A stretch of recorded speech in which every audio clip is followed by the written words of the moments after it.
bosku, welcome back my YouTube channelnya Alek Variasi Palembang. Nah, jadi hari ini kita kehadiran Toyota Innova lagi guys. Selesai kita pasangin paket dana pelajar di bagian headlampnya aja.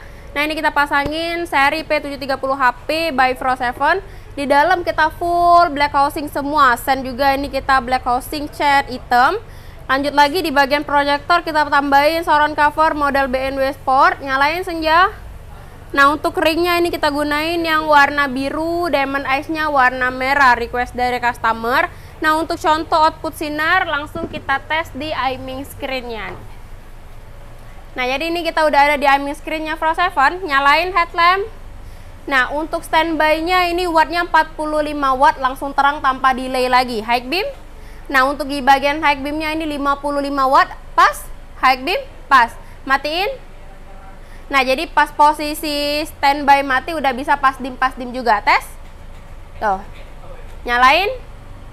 Nah, jadi rekomen buat kalian lampu kurang terang, mau juga pasang penyinaran yang paket dana pelajar cuma 2 jutaan aja, bisa langsung merapat ke workshop kita.